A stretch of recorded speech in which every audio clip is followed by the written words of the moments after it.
Oi, tudo bom? Aqui é o Kay, de volta com mais um vídeo. Hoje é mais um vídeo de processo criativo, um desses que eu mostro pra vocês como é que foi pensar em alguma coisa específica, por que eu fiz determinadas escolhas, enfim. E hoje o vídeo é sobre esse banco que chama Banco Renata. Vamos lá.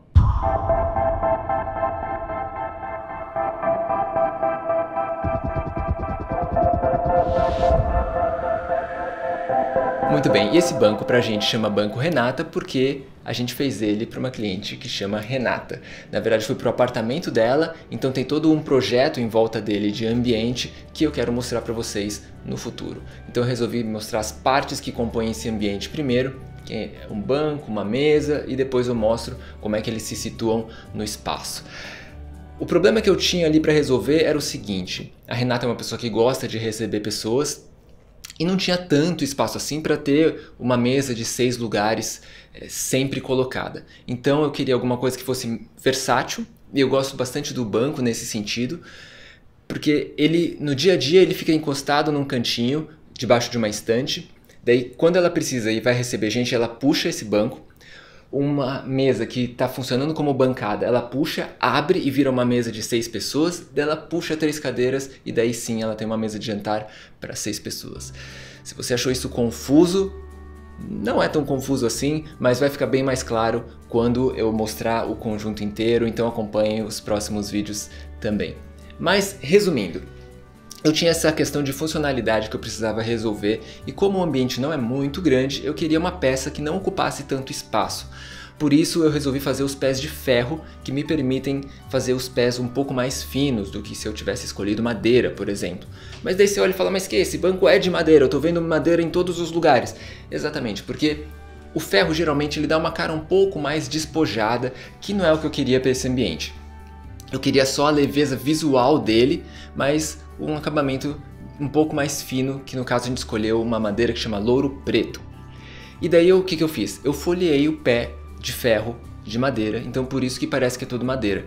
E se você já me acompanha aqui faz algum tempo no canal, você já deve ter percebido que eu gosto bastante dessas coisas de brincar com a percepção, de fazer a pessoa ter que olhar uma segunda vez para entender. Lógico que folhear ferro não é a invenção da roda, várias outras pessoas já fizeram isso, e é um recurso bem legal quando você quer uma funcionalidade de um material e aliado com o visual de outro.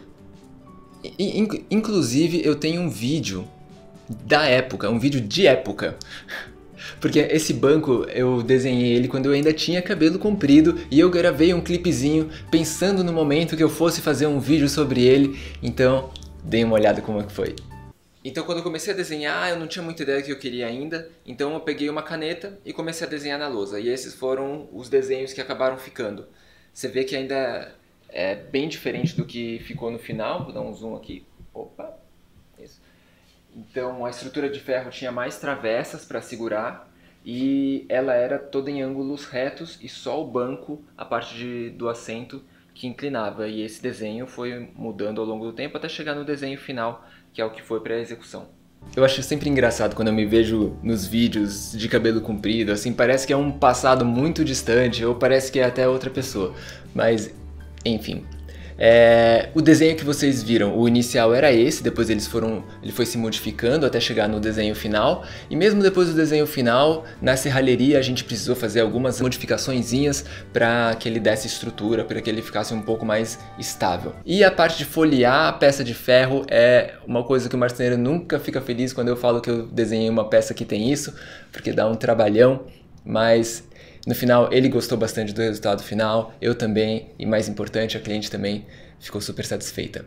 Agora, uma coisa que eu sinto falta quando eu faço esses vídeos mostrando como é que foi pensar uma peça para vocês entenderem o caminho que a minha cabeça passou, quando eu fui escolhendo os materiais, quando eu fui visitar o fornecedor para ver como é que estava saindo e tal, é que vocês entendem o que eu estou fazendo e no final falta aquele gancho comercial de falar, gente, essa peça pode ser de vocês. É só clicar no link abaixo e o Banco Renata pode ser seu. Infelizmente isso ainda não está possível, mas eu queria só plantar essa sementinha na cabeça de vocês, porque essa sementinha já está plantada na minha. Quem sabe no futuro. Ainda não, mas quem sabe. Sobre o Banco Renata era isso, eu espero que vocês tenham gostado. É um banco que eu gosto bastante. Eu gosto bastante de fazer esse tipo de vídeo também. É o que eu mais gosto de fazer, na verdade, em que eu falo de uma criação, de por que eu tive a ideia, qual a funcionalidade que eu queria que tivesse, como eu queria que funcionasse na vida real do cliente. Eu espero que vocês gostem também. E antes de eu ir, eu quero falar de uma questão mais prática, que são os vídeos que eu estou fazendo para o IGTV. Talvez quando esse vídeo for no ar já tenha virado uma série, mas por enquanto é um vídeo que está lá postado, que é sobre planejamento financeiro para uma reforma. É um assunto que várias pessoas já tinham comentado comigo, que era de interesse, e eu resolvi postar por lá, que é onde eu estou postando esses vídeos mais práticos. Então, passa lá no IGTV se é um assunto que te interessa, planejamento financeiro para reformas. Ok, gente? Então hoje eu vou ficando por aqui, eu espero que vocês tenham gostado, e a gente se vê então no próximo vídeo. Abraços!